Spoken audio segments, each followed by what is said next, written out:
Hello everyone, wherever you are, I am glad you're here. I am Not-A-Critic and today is a good day. We will be looking into the comedic masterpiece that is 2013's This Is the End. Let's get into it. The film opens up to a shot of Seth Rogen waiting for Baruchel at the airport. They are in the city of Los Angeles, California. It has been some time since this duo has met up, so an evening of planned chaos is in order. Some cheeseburgers, video games, and other dubious activities later has turned the day into nighttime.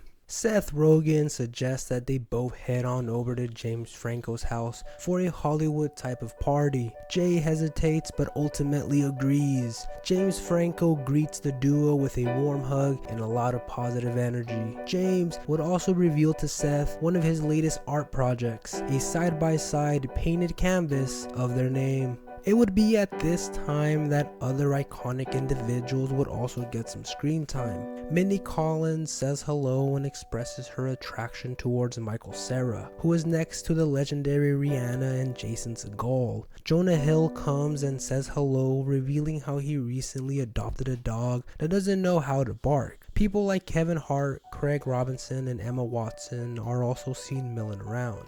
Cera, Jonah Hill, and Christopher Mintz-Plasse are hanging together, giving a reference to the 2007 film Superbad that they were all in. Looking for some relief from the party, Jay and Seth venture a few blocks away to a small market to gather some snacks and buy some smokes. Mid-sentence, all hell will break loose as the ground shakes violently and bright beams of light fall from the sky, which zaps people to the heavens. In a moment of panic, the duo head back to Franco's, where it seems like nobody is aware of what is happening. Once again, the ground shakes and the crowd head outside. The Hollywood Hills are on fire, and down the block, Paul Rudd is running towards everyone with an oversized bottle of champagne. A hole opens up and many of the beloved characters begin to fall in.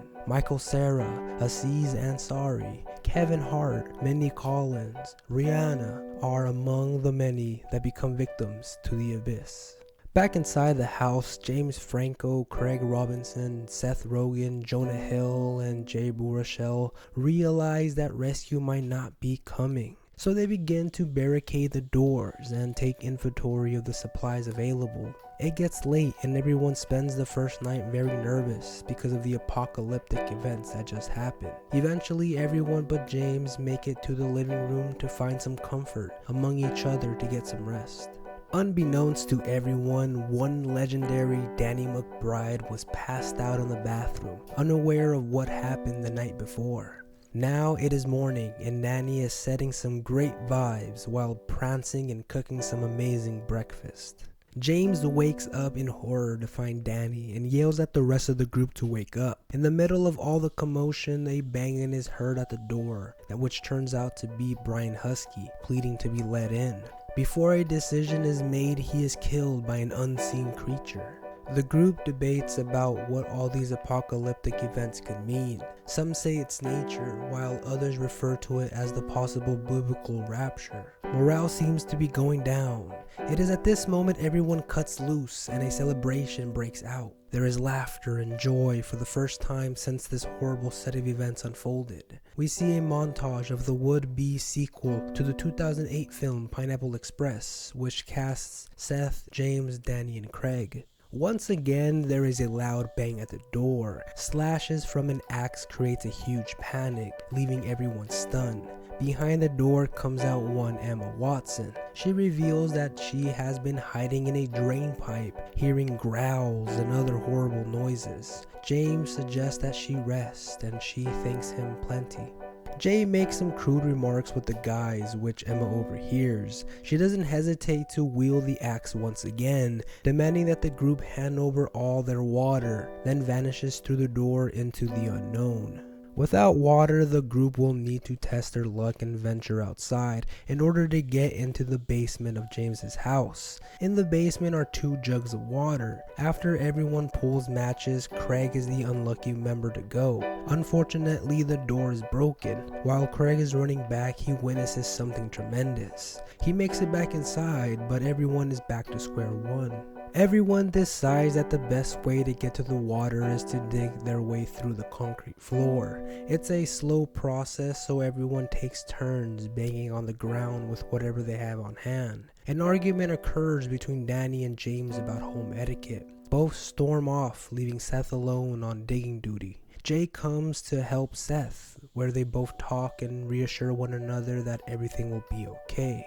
It is at this moment that they break through the floor and retrieve the water. During the celebration, Danny goes back and gets another glass of water.